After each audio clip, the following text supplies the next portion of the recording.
Hello everyone, welcome back to Automation and BeamNG Drive. My name is Tim, and today we're going to be building something special.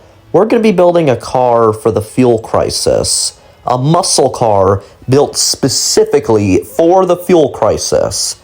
Now, it's going to have to get relatively good fuel economy compared to cars of the era, which usually get like single digits or low double digits. So we're going to need to try and actually make it slightly better on fuel economy. Not too bad. My goal is like 20 miles to the gallon or something like that. Today's body of choice is a 1972 K-car wedge wagon thing. I'm not sure how to describe it other than that, but this thing right here is pretty cool. We're going to give it aluminum, a monocoque, which is going to be steel. Might change it at some point, I'm not sure. But yeah, I'm just taking a look at it. It does look retro. You know what? I think a partial or a normal monocoque would be good. Steel, of course. That's probably the best thing because I don't want that corrosion resistance. Corrosion is a part of the 70s. Nah, we're not going to do mid. We're going to do front longitudinal. Of course we are. And you know what? Double wishbone, maximum quality. We don't have a budget for this. We're going to design it with however we want. You know why? Because this is my car. And for the engine, it's going to be something pretty special. For the engine family, I decided it shall be called Disco, because that's like the most 70s thing I can think of. And the variant name, Fuel Crisis, because, well, that's when this thing was designed. It was designed around the beginning of the fuel crisis. Already the engine doesn't fit. That's a pretty good sign. That's how you can tell that this car is going to need a tiny engine. It's going to need an engine that like would fit in a modern race car, because the modern Formula 1 engines are like 1.6 liters. We're going to need something comparable in size to that. But I want this to be a V8 because, well, it is a classic car. It needs something powerful. After doing some engine modifications, I decided that it should have a bore of 64 and a stroke of, I want to say like 85. That's what I kind of want. Maybe 86, I'm not sure. Yeah, 85. Now, on the engine itself, push rod. Of course we're going to do push rod. It's going to be aluminum, and yeah, we're going to do maximum quality as well. But look at just the size of this thing. V12 is too big. V8 is where it's at in this thing. Now, I'm not sure which material we're going to get. Probably forged steel or forged steel light. I'm not sure. But I want one that's good with torque and RPM. For this, we're probably going to do forged light or just regular forge or something. I'm confused. Yeah, forged light. Now, for the pistons, this is a little different because we don't have titanium or anything like that. No, we just have forged light. Harmonic damper, we're probably going to put that up to the max. And, of course, we're going to put the quality up at the max as well. Wait a minute, I forgot about quality. Yeah. And now, we're going to do what we're going to do best. We are going to increase the compression ratio, the cam profiles, springs and lifters. We're just going to increase this because we currently do not have a graph that tells how much power we get. Hopefully this gives us more idea and gets us closer to achieving a graph. And you know what, RPM limiter? I think that we should have around 9,000 or something, maybe 8,000 or something. Turbochargers, absolutely not. This is the 70s. Carburetor, whichever one has the coolest looking carburetor is what I'm going to pick. Okay, let's see. Race, no, that looks lame. I don't like that. No. Absolutely not. This is not what I'm going to be doing. Single carburetor, no. This right here, oh yeah, that looks really cool. It looks like a race car carburetor from like the old days. I think that's pretty good. Okay, that is a little more cool. That's a little less cool, but yeah. I think quad carburetor for this. No, not twin carburetor. Yeah, quad carburetor. No, not that. I want race. Race is where it's at. This thing is supposed to have a racing carburetor. solely for the purpose of getting more power. And you know what? We're going to do leaded gasoline, because this is the 70s. Everything had lead in the 70s. Tubular race, of course, the best exhaust header type. And now, we're going to make them larger, dual exhaust. We're probably going to make their diameter a little larger as well. And, no, not straight through. None. We don't need no mufflers. And you know what? 9.3% fuel efficiency. That is pretty bad for a modern car, but for something from the 70s, this is actually pretty decent. Reliability is actually pretty decent for something from the 70s as well. Okay, I'm going to lower the harmonic damper some so it can just have a little more freedom, and it can have a little more just throttle response. Okay, straight through is stupid. We don't need that. We can just have no exhaust whatsoever. Single increases our horsepower by 3. I don't think that's worth it. No, we are absolutely not changing our header type. We'll make the exhaust tubes a little skinnier probably. Okay, these we're just going to lower the compression type, and that is absolutely giving us more power. Just absolutely more power. Like, we're already at like 230, and we had like 160 before. Like, that's pretty crazy. But I think that's a little much for something that's probably not going to have stability control of any kind, because this is the 70s. As I said earlier, the 70s are like a primitive time compared to today. We're going to do, well, 9,000. You know what, 9,200 RPM. I think that is better because this thing revs pretty high. It's a pretty small engine. And you know what? I think that we should try and at least see what it sounds like. Here it goes.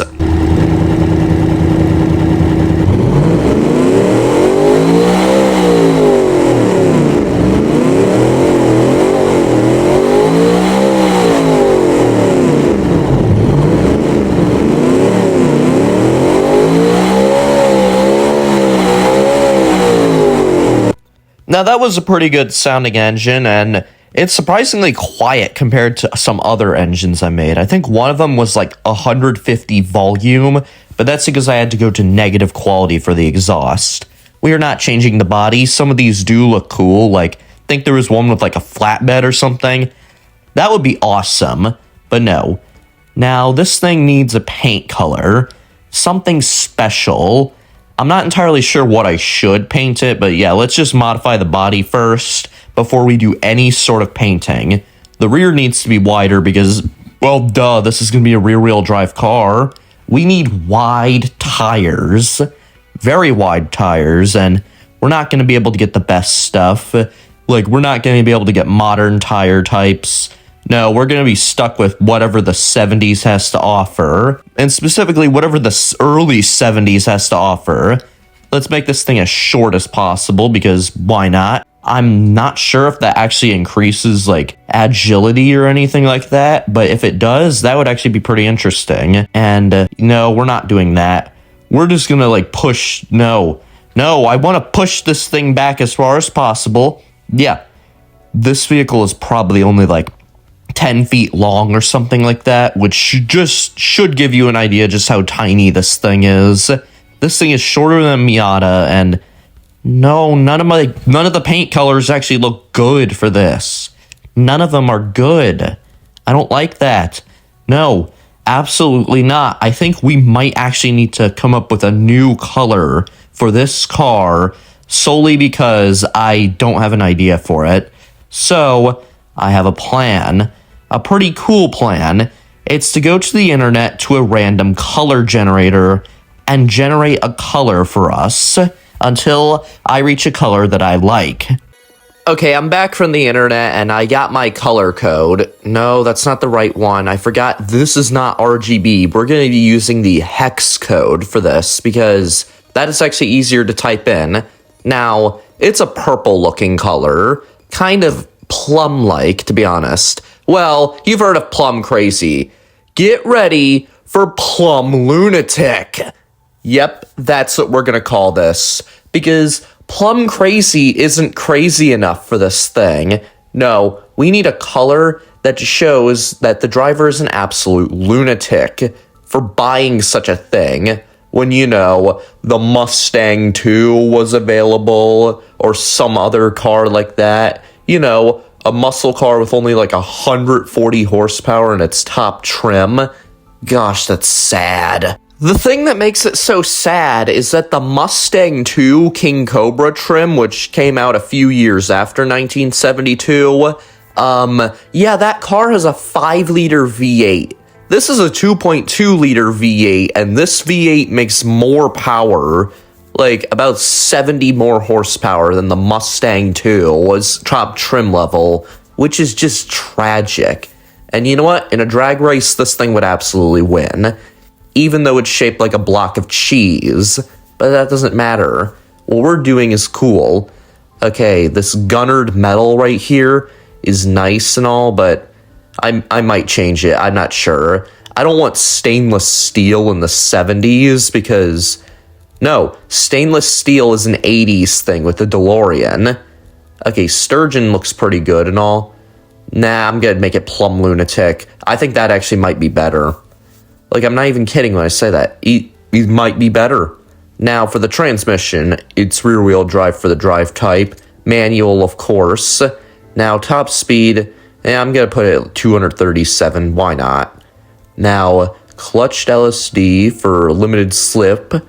Now, we're not going to do the normal one. We're going to do the race one. Maximum quality, of course. Now we have the tires right here, and I'm probably going to go with radial or cross-ply race. I'm not entirely sure, but yeah, I remember these race tires. Most of them don't have any grooves because I think they're designed for, like, actual race cars, like Formula 1 cars and other things like that. Yeah, they don't have grooves or, like, maximum traction or something like that. I personally don't trust tires without any grooves in them because, well... The only tires I've ever had on my cars have had grooves in them. So you know what? We're going to have tires with grooves in them because this thing is going to be street legal. Yes, sports compound radial. That looks pretty good. We're going to make sure they're pretty wide. The rears are 265s. We might be able to get wider, but I'm not sure if we will. Yeah, this part, I'm a bit conflicted. Should I make the tires wider or should I make the vehicle a little bit skinnier? Because I don't like that this overhang fender is just jutting out like that. I really do not like that. It is stressing me out. Why is it jutting out so much? My goodness. Okay, this is making it better. Okay, it's fixed. I got it fixed. The overhang is not an issue for me anymore. But yeah, let's just make the front tire a little smaller since that one's not actually delivering power to the ground. And you know what I think? I think that this thing is wonderful. Absolutely wonderful. It looks like it came from the 70s, 80s, or whatever decade. And you know what? I think it is fantastic. Front tires are probably going to be like 215 or something like that. And something I also want to say, of course we're going to do alloys. We're, making the rear rims bigger. That just made the whole tire skinnier. No, we want them 12-inch rims solely for the purpose of getting this thing some fat tires for good traction. Now, of course, it's at maximum quality. And we're going to make the front tires only about, I don't know, like 505 millimeters in diameter.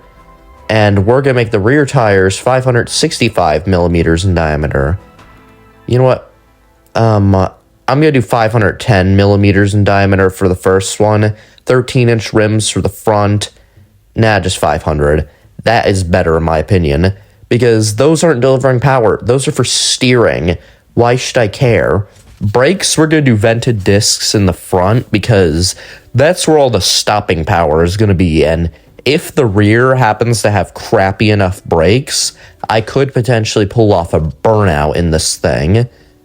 Now, vented discs in the back, we're going to do one piston at most.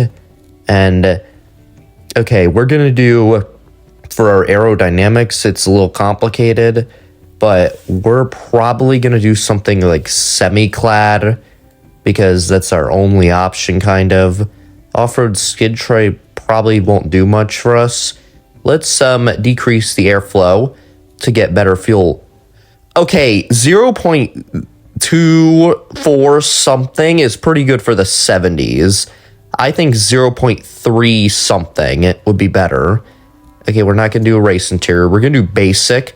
Okay, this is our only entertainment option. We are that far in the past that this is all we get. I cannot believe it. Yeah, we're just going to do 8-track luxury. I heard 8-track actually sucks. Hydraulic RNP, rack and pinion for hydraulic. Advanced 70s safety, lighter.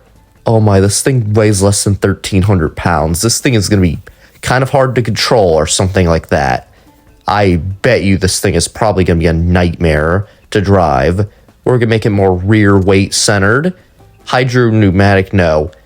I think standard would be better because just why not?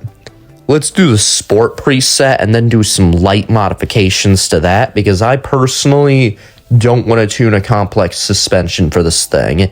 I would much rather the game make a suspension for it and then we can just add on to what we need. I think that would be pretty cool. We're going to have ride height probably as low as possible because I actually think that would be pretty cool for this thing because I want a low ride height for this. I don't want this thing to be a lifted sports car. No. Okay, a little bit of oversteer, but not the end of the world. There, now it's like slammed to the ground and oh my, I see the engine, the exhaust, and all that just slightly below the car and just stressing me out.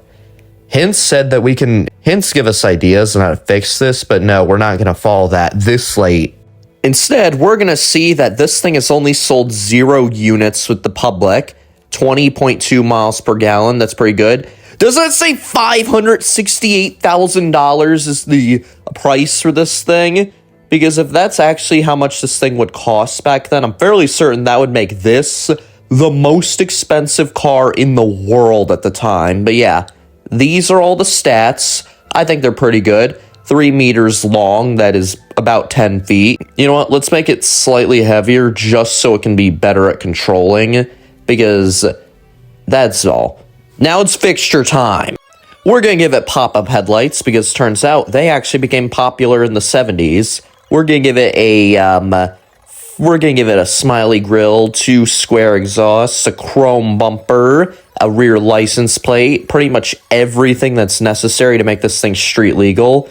Then I'm going to be building the interior, and this is pretty fast and all, but yeah, I think I have this sped up by like 100 times or something like that. Yeah, it is. This real clip in real time, unsped up, was like 50 minutes of just custom designing the car. Now it's time to name it. According to maritime law, or just luck in general, it's bad to not name your ship. For the car, we're going to name it the Lunatic for its model. And now the other name's going to have to start with an L in order to get that LL naming scheme. I was going to call it Wagon, but then I realized, nah, that's dumb.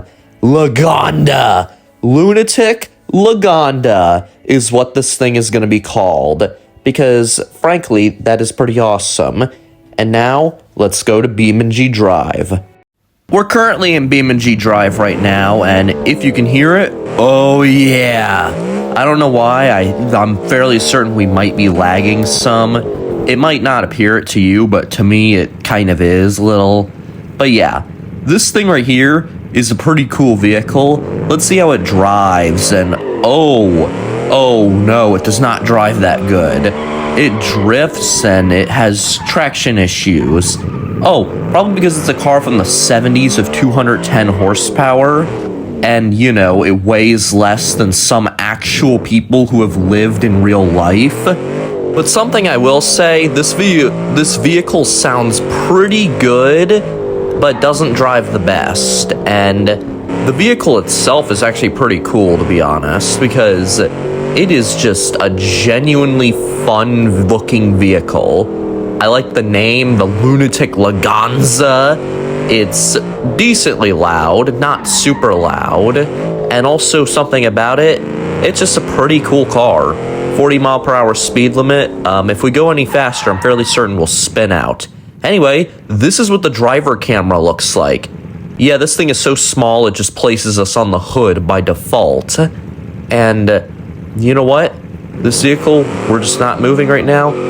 Oh, I just found a cool little path, and oh no, we just went into some trees. That just cannot be good.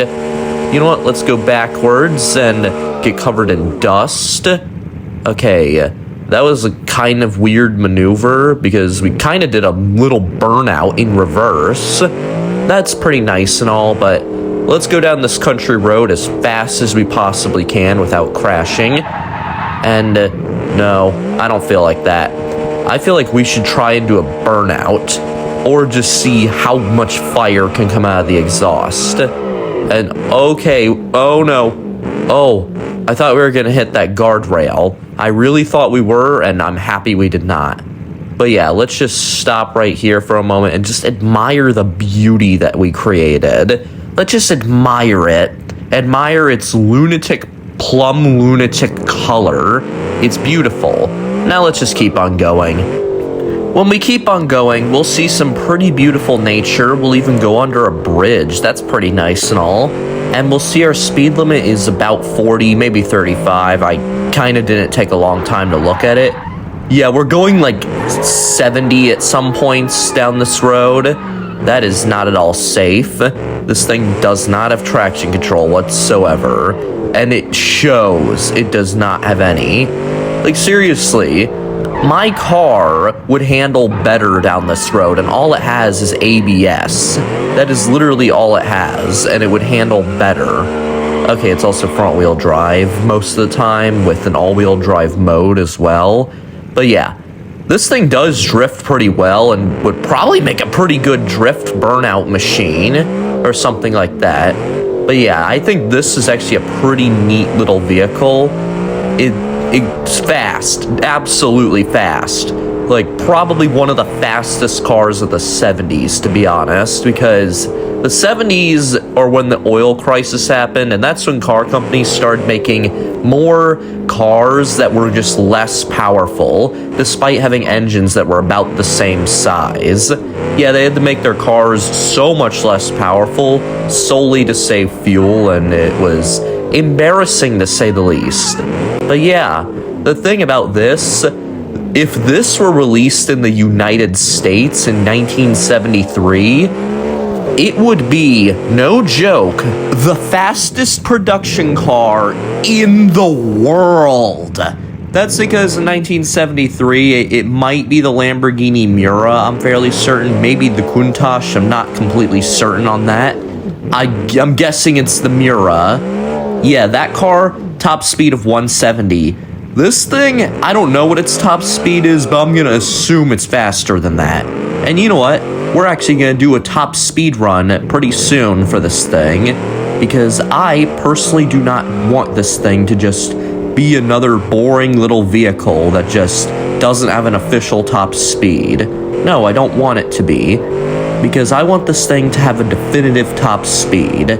Anyway, we're just gonna go down these country roads at dangerously fast speeds. Like, if we were going this fast in my turbine thrasher, I wouldn't really care, but this vehicle is, like, primitive compared to the turbine thrasher. This thing is, like, half a century older than the turbine thrasher.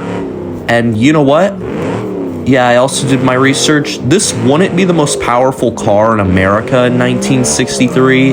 That honor actually goes to the Pontiac Trans Am with a 290 horsepower V8. So that's when the fuel crisis was starting to kick in. And, ooh, a little road. I think we can drive down that.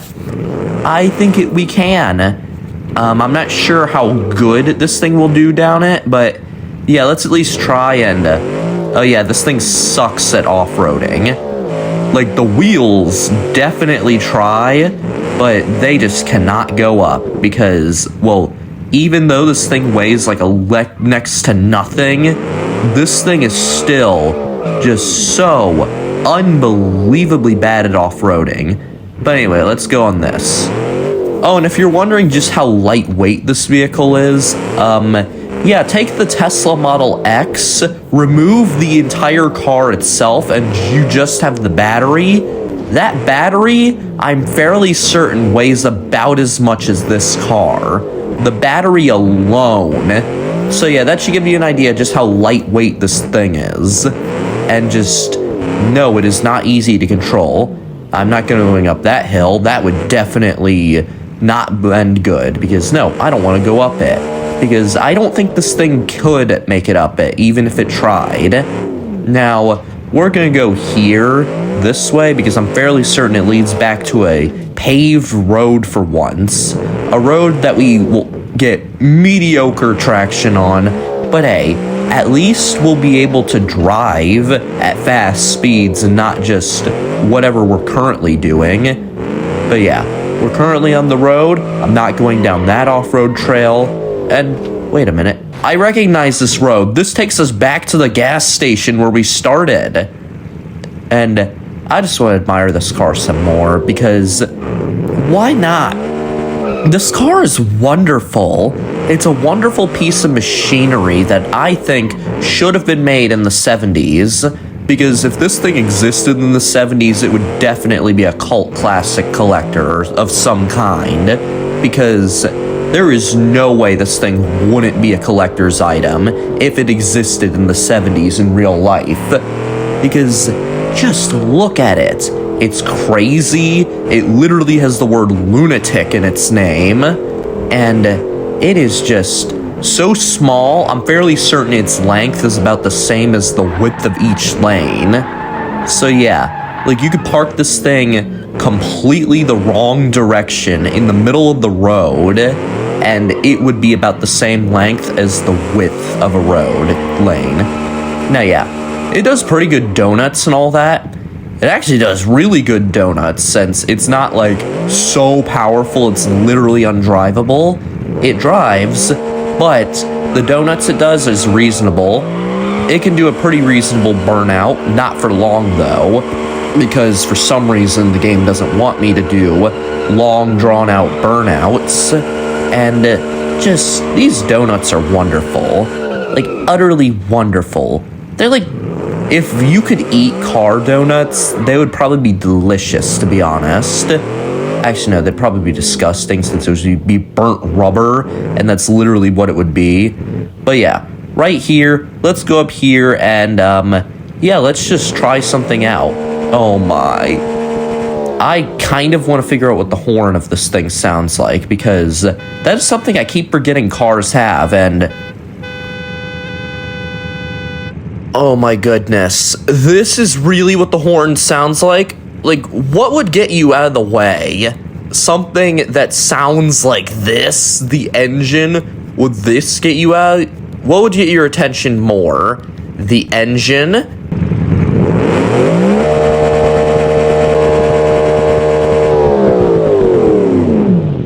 Or this?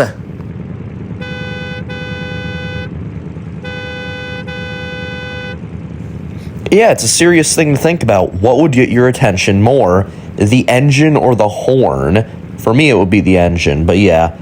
Let's go to the top speed test, because I kind of want to get that done with, because I am dying to know what this thing's top speed is. We are currently in the blank area right now, specifically the grid map, and okay, this thing did accelerate pretty fast. I think that was like a sub 5 second quarter, no, not quarter mile, 0 to 60. But yeah, we're currently at about 130 miles per hour, 4th gear, and my guess, this thing goes 180.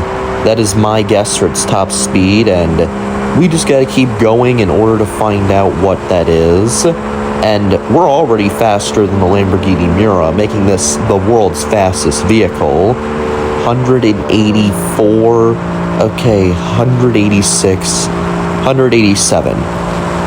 I have no idea if we're going to be able to go any faster, but yeah. So we've been here for a little bit.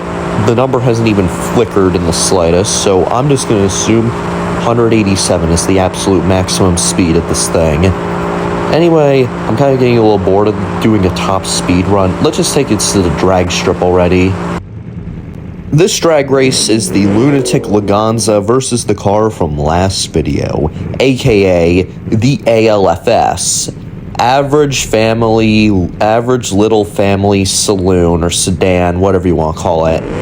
This thing, that car is not fast, trust me, and oh my. Yeah, we just left them in the dust. That was probably like a 4-second 0 to 60. What's our quarter mile time gonna be? 11.4 seconds. That's actually pretty good, I'm not even gonna lie. Like, this thing might just be the fastest car of its time. Like, seriously, the fastest non-modified car of the era. The ALFS got a 16.3 second quarter mile. Quite embarrassing compared to us. Now, let's try with another foe. Specifically one that is much faster than us. One that's an actual dragster. An actual drag car, muscle car from the era. Let's go. Okay, it's lagging a little bit, but that's because we have to wait for this thing to load in. And yeah, it's a little frustrating seeing that this thing is lagging. My computer's decently powerful and all. I don't like that it has this amount of lag for a relatively not that complex game, because other games on my computer do have higher requirements and don't lag as much. So yeah, I think it's the non-automation cars that cause it to lag. Anyway, we just started and oh my, we just lost. There's no way we're catching up with them. Well, to be fair, they also have 1600 horsepower from a supercharged engine. I still think we did pretty good for what we are. They also did pretty good. Nah, I'm just kidding. They actually did quite poor. Seriously, you have 1600 horsepower and couldn't break a 9-second quarter mile? Like, goodness, you couldn't have done an 8.9 second? Wow, you guys are slow. Now, we're going to do a new opponent. You might know this one. That's right, I'm talking about the bootleg Charger wide-body Hellcat. That is what I'm talking about, the bootleg version. That has 808 horsepower. I'm not sure if we are going to go faster than them or if they're going to go faster than us because, well, they're a lot heavier than us. We also have much less power, but hopefully we're a fair fight. And let's go. Okay, I accidentally gave them a head start. Yeah, we're just going to lose. Like, we are going to lose. Them having 808 horsepower definitely helped them out, and an 11-second flat quarter mile. We were not that far behind them. So, I'm fairly certain that this car, this purple weird wedge thing, if in a modern drag race, could compete with an unmodified Hellcat.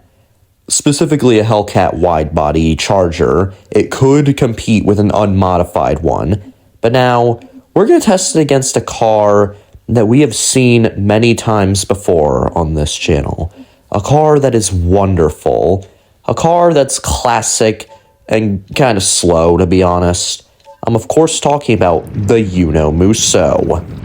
Now, I'm just gonna go out and say it. The Uno Musso just sounds better, to be honest. Like, it just sounds better. Now, I'm gonna make sure I'm going perfectly straight because I don't want to stray off into a different path. I just don't.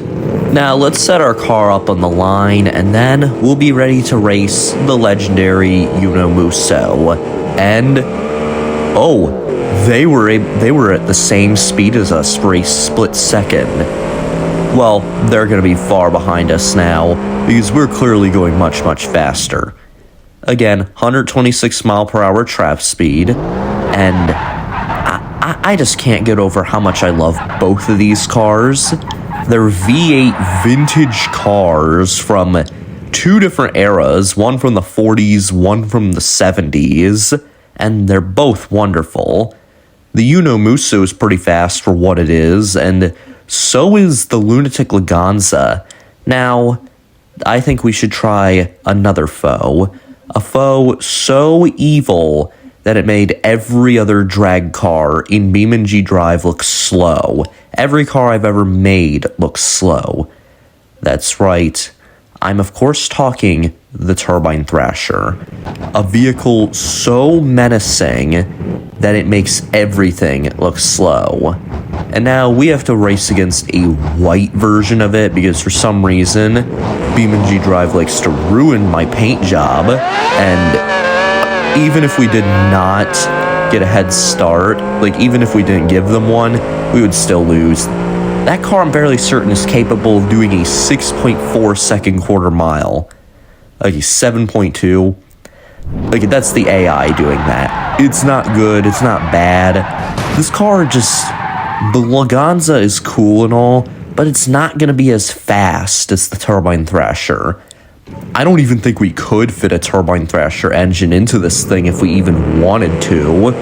Yeah, we'd probably have to get a larger car for that, but yeah, that's pretty much all. And well, we lost some of our drag races, we won some of them. We found out this thing is about as fast as a Hellcat, an unmodified Hellcat Charger down the drag strip. So yeah, if I ever built it in real life, I would absolutely race it against one.